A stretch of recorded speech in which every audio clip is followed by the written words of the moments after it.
अस्सलाम वालेकुम रहमतुल्लाहि व बरकातुहू। मैं आप सबका छोटा भाई सैफ अंसारी, उत्तर प्रदेश कानपुर से। तो दोस्तों, आज का वीडियो जो बन रहा है वो मेरा महिंद्रा आर्या को लेके बन रहा है, और इसके साथ साथ कुछ आर्या समाजी जो हैं उनसे मेरे कुछ क्वेश्चन हैं, यानी कि उनको जवाब देना पड़ेगा।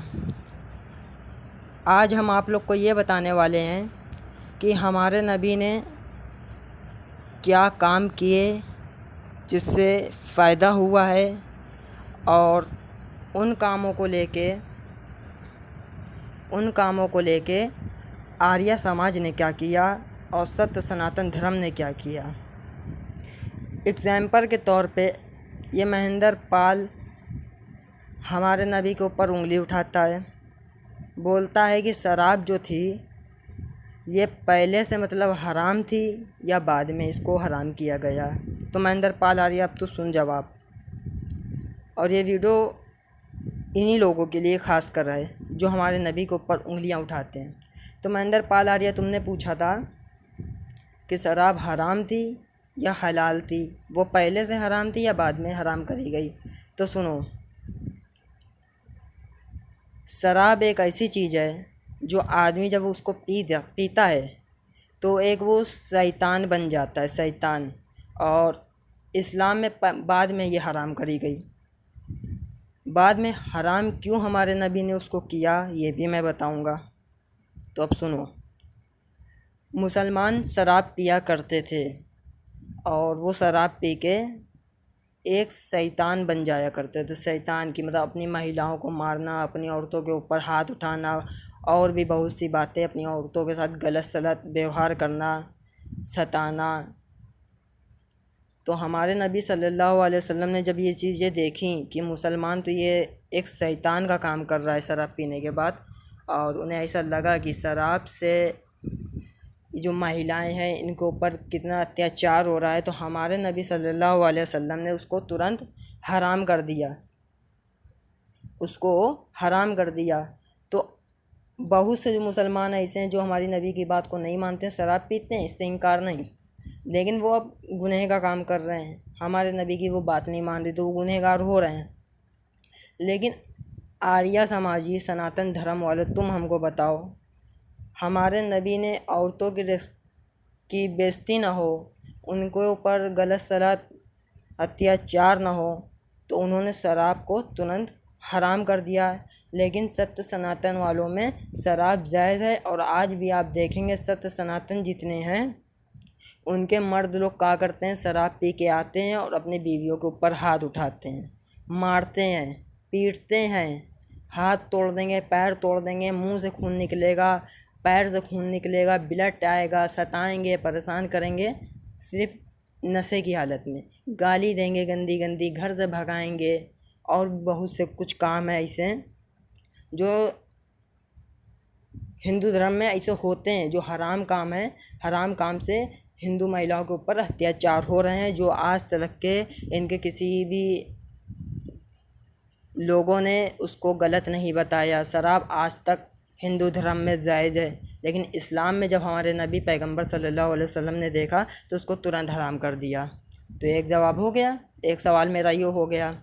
दूसरा सवाल, हिंदू धर्म में ब्याज लेना भी जायज़ है, ब्याज देना भी जायज़ है, मतलब ब्याज का खाना भी जायज़ है और ब्याज पे पैसा चलाना भी जायज़ है।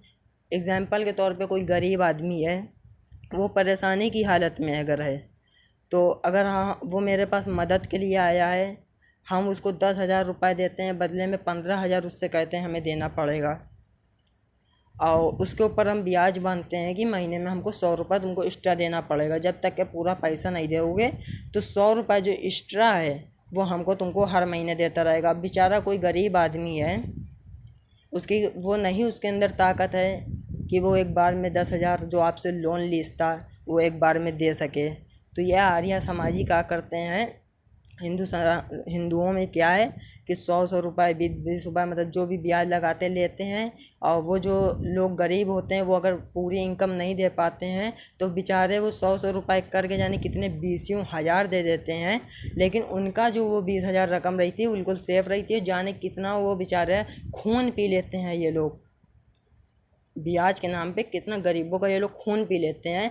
और उसने पता नहीं कितने 20,000 30,000 100 रुपये करके इसे दे दिए होंगे महीने में, लेकिन जब तक इनको एक बार में 10,000 20,000 जो लोन उससे लिया गया है ना दे, तो ये लोग उससे पैसा लेते रहते हैं, खून चूसा करते हैं। तो हमारे नबी की ये तालीम नहीं थी। हमारे नबी ने ये सब चीज़ें समझी कि इससे गरीबों को दिक्कत होएगी, कि तो उन्होंने अपनी उम्मत को बोला कि ऐसा बिल्कुल मत करना, तुम्हारे लिए ब्याज जो है वो हराम है, ब्याज का लेना भी हराम है और ब्याज पे रुपया बिजनेस करना वो भी हराम है।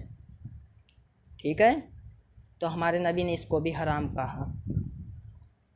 हमारे नबी ने दहेज, शादी में जो लड़कियों की शादी होती है, लड़कियों की जो शादी होती है, ये सनातन धर्म में दहेज दिया जाता है गरीबों को। गरीब आदमी है, अगर उसकी लड़की की शादी नहीं हो रही है, वो दहेज देने की ताकत नहीं रखता है, तो ये सत्य सनातन वाले जो हैं उससे दहेज तो लेंगे, क्योंकि इनमें दहेज लेना ना लेना बराबर। अब कोई आदमी है, गरीब घर की लड़की है, उसके माँ बाप दहेज नहीं देने की ताकत रखते हैं, तो क्या वो लड़की कुंवारी मर जाए, वो लड़की का परिवार ना बने? हमारे नबी ने ऐसा नहीं किया। हमारे नबी ने दहेज को गलत बताया, हराम बताया, हराम कर देगी को। जो लड़की, जो महिला, जो बाप, जो माँ अपनी लड़की को तुम्हारे पास सौंप रहा है कि पता नहीं आगे चल के तुम उसको अच्छे से रखोगे या दिक्कत में रखोगे, बिना सोचे समझे वो अपनी लड़कियों को दे देता है, तो सबसे बड़ा दहेज उसके दिल का टुकड़ा है मेरे पास, तो इससे बड़ा दहेज क्या होगा? तो हमारे नबी ने यह सोचा। हमारे प्यारे नबी सल्लल्लाहु अलैहि वसल्लम ने हमें इतनी प्यारी तालीमें दी, जिससे आज बहुत से मुसलमान फॉलो कर रहे हैं। और इस्लाम में तो दहेज लेना ही नहीं है, लेकिन बहुत से ऐसे होते हैं जिनका घर अच्छा है, जो महिलाओं का परिवार अच्छा है, पैसे वाला है, तो वो लोग अपनी खुशी से दे देते हैं, तो वो लेना जायज़ है। जो महिलाएं अपनी खुशी से, जिस लड़की का बाप, लड़की की माँ अगर अपनी बेटी को गाड़ी दे रही है, कार दे रही है अपनी खुशी से, तो वो लेना ठीक है। लेकिन अब अगर लड़कों वालों की, इस्लामिक लड़कों की अगर ये नियत है कि नहीं हमें कार चाहिए, बंगला चाहिए, तभी हम शादी करेंगे, तो ये बिल्कुल गलत बात है। इसीलिए हम तुमको कुरान हदीस की दावत दे रहे हैं। इसीलिए हम कह रहे हैं कि एक बार ये महेंद्र पाल, अंकुर आर्या की बातें हट के एक बार कुरान को अपने दिमाग से समझने की कोशिश करो, इंशाअल्लाह तुम मुसलमान हो जाओगे, सीधे रास्ते पे आ जाओगे। ठीक है, तो हमारे नबी ने इसको भी हराम कहा है। और हम ये आर्या समाजियों में ये लोग उंगली उठाते हैं। एक बार मैं अंकुर आर्या का वीडियो देख रहा था, तो अंकुर आर्या बोल रहा था कि इनके कुरान में तो ये है कि महिलाओं को मारो, महिलाओं को पीटो, ये करो, वो करो, बहुत सी बातें बता रहा था, बहुत सी बातें बता रहा था। तो वो, अब हम बताते हैं कि बात वहाँ पे क्या थी। वहाँ पे बात ये थी, अंकुर आर्या अब तुम भी सुन लो। वहाँ पे बात ये थी, कोई महिला है अगर तुम्हारी नाफरमानी करती है, यानी कि तुम्हारी बात नहीं मानती है, तुम्हारे जाने के बाद वो गैर मर्द को बुलाती है, तुमको गुस्सा आता है, तब भी हमारे नबी ने कहा कि आप उसको मार नहीं सकते, आप उसको समझा सकते हैं। उसके बावजूद अगर वो नहीं मान रही है, तो उसके परिवार वालों को बुलाओ, उनको बताओ, उनके भाई को बुलाओ, उनके बाप को बुलाओ, उनके घर के जो बड़े हैं उनको बुला के उनकी कंप्लेन करनी चाहिए। अगर उनकी भी बात नहीं मान रही, तो भैया उसका बिस्तर अलग कर दो। बिस्तर भी अलग नहीं करने के बाद भी अगर वो नहीं मानती है, तब भी वो किसी गैर मर्द से रिश्ता रखती है तुम्हारे ना रहने पे, तो केवल आप उसको मार सकते हैं, लेकिन इतना भी नहीं मारना चाहिए जिससे चोट आ जाए। और ख़ास कर तो हमारे नबी ने मुंह पे मारने से सख्त मना किया है, क्योंकि अगर आपकी उसके साथ नहीं बनती है, आपकी उसके साथ पटरी नहीं खाती है, तो आप उससे तलाक ले सकते हैं। लेकिन आप अगर उसके फेस पे वार करेंगे, उसकी शक्ल पे वार करेंगे, उसका फेस ख़राब हो गया, तो वो लड़की तुम्हारी तो नहीं हुई, लेकिन वो किसी और के भी नहीं जा सकती, तो उसकी तो बेकार हो जाएगी ज़िंदगी। तो हमारे नबी ने उसको भी गलत कहा है कि किसी महिला को आप मार नहीं सकते, उससे अगर आपकी पटरी नहीं खा रही तो उसको आप तलाक दे सकते हैं। तलाक देने के बहुत से रूल बता दिए कि 3 तलाक एक साथ नहीं होती है। आप एक बार तलाक दें ताकि वो एक तलाक से वो डर जाए, हो सकता है अपने सुधार ले अपने आप को। ठीक है, तो एक ये हो गया मेरे नबी की तालीम। ऐसी बहुत सी तालीम है जो आ रही है सत्य सनातन की तरफ से, हमें कभी भी सुनने को नहीं मिली। ना दयानंद सरस्वती जी ने हमको बताई, और जो भी तुम्हारे जो राम भगवान जी हैं ना उन्होंने बताई, जो तुम्हारे शंकर जी हैं ना ये तालीम उन्होंने बताई, जो आपके गणेश जी हैं ना ये तालीम उन्होंने बताई, जो आपके सीता जी हैं ना ये तालीम उन्होंने बताई। आपके जो भी नबी है उन नबी का नाम तो हमको नहीं मालूम, लेकिन हम ये नहीं कहेंगे कि तुम्हारे में कोई नबी नहीं था। हर एक कौम के अंदर एक नबी है, हर एक कौम के अंदर एक नबी होता है, तभी धर्म बनता है, तभी शिक्षा प्राप्त होती है।